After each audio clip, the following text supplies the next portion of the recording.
Ayo tatu arang ranjang kowe Anoman. Weh lah dalah. Yo, kowe mamer mek kasudianmu. Yo, udan. Parastra tamakake marang aku yo ora bakal higrek aku.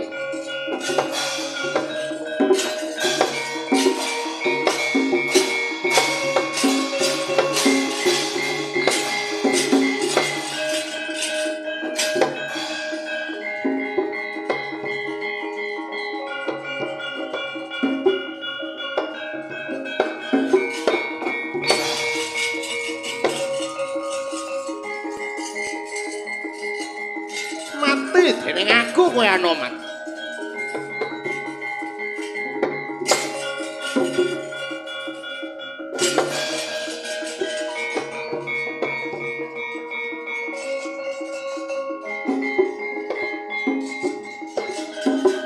Waduh mati aku waduh.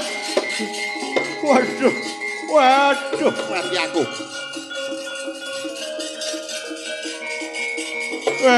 Pripun garsi nuwun.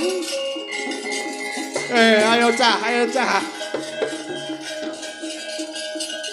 Wah, lole.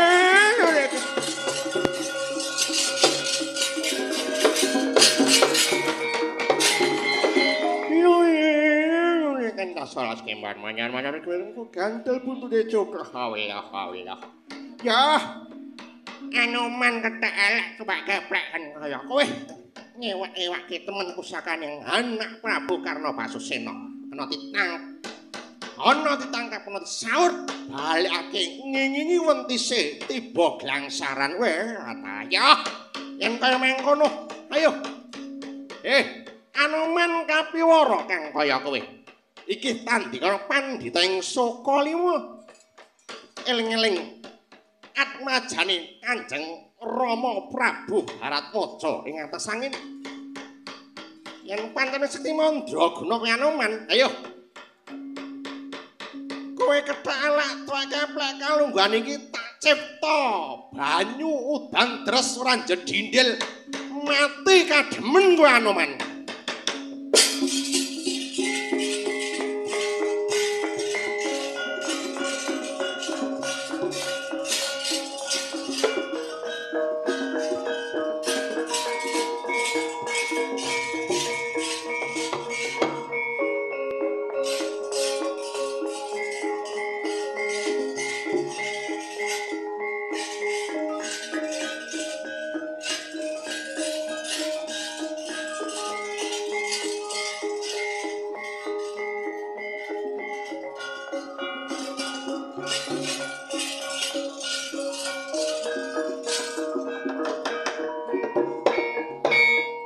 Sang pandhita ing Sokalima Dahyang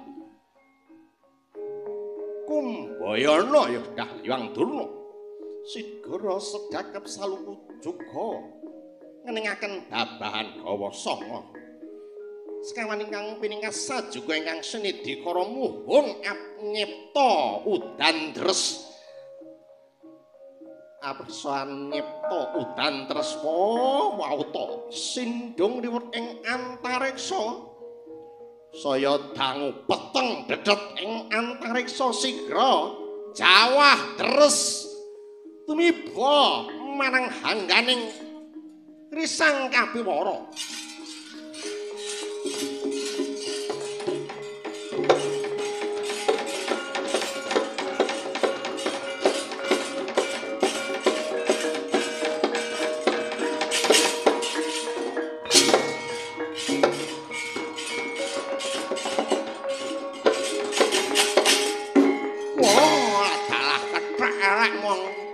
kowe kuwato ora udan dres banjir keli bangkemu kowe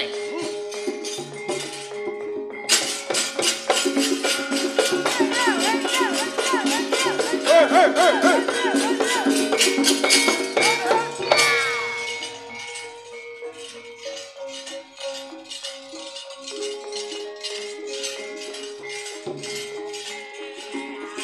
Lah.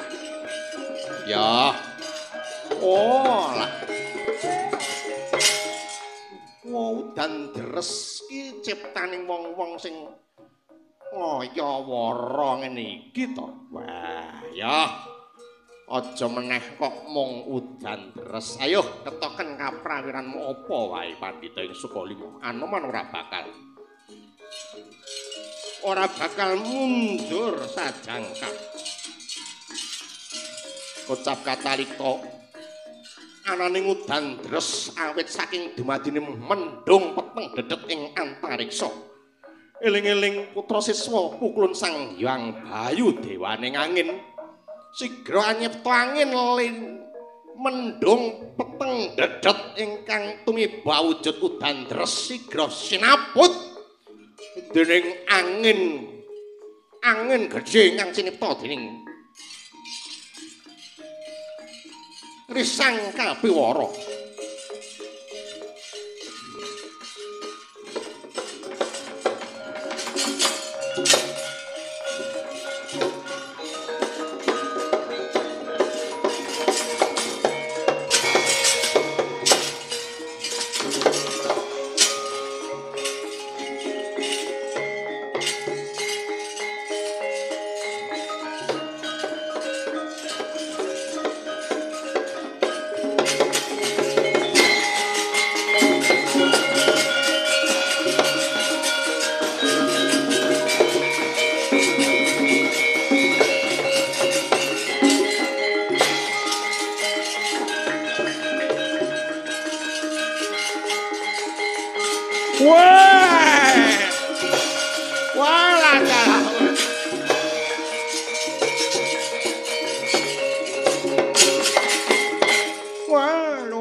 Yen kaya mengkono nek cipta udan deres kok sapu dening angin. Wah, yen kaya mengkono iki tak cipta geni. Sigra nyipta Ponang Dahana ing sekawit muhung sak mrica binubut mijil saking lak-lakaning Risang Pandhita ing Sukalima. Dinamu medal saking tutuk dumados Dahana mangalat-alat sindong riwut ingkang tumuju marang hangganing Risang Kapiwara. Geni ingkang molat-molat kaya gunung geni.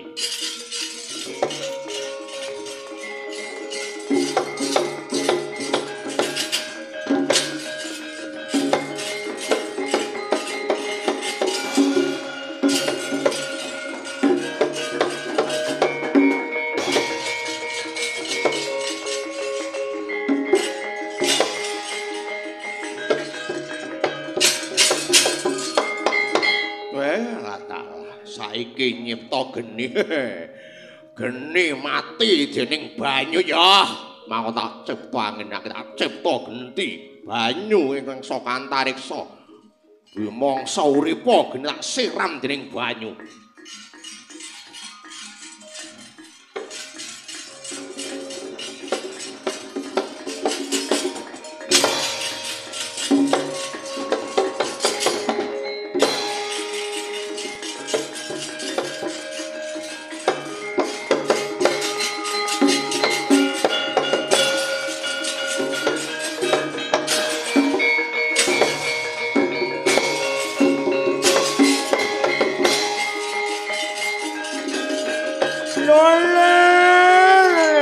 Salah kembar manyar-manyar. Wah, salah.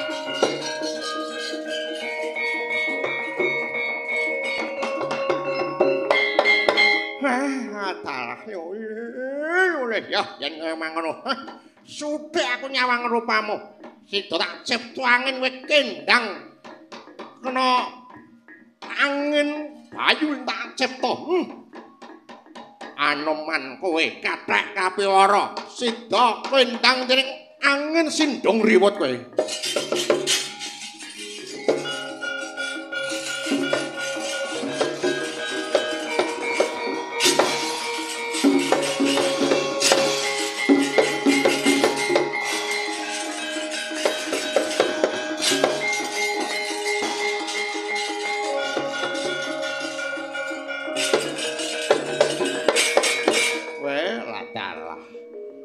gerang ora saya rumangsa rumangsani malah saya ngombroro. Nyipta angin apa kowe lali? Aku putra Pulun Sang Hyang Bayu, putra siswa Pulun Sang Hyang Bayu. Anginmu gedene sak pira? Tak duwar anginku.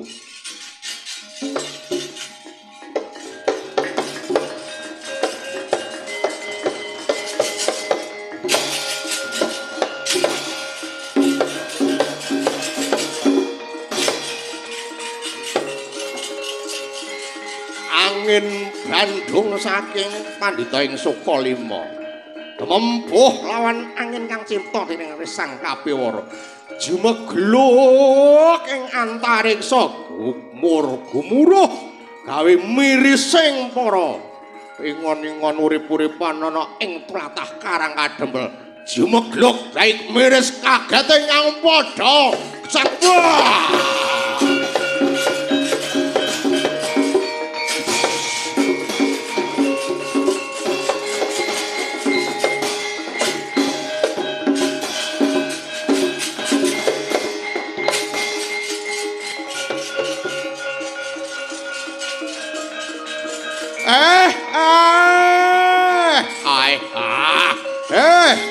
Daranoman Pandhita ing Sukalima. Weh, adalah leren.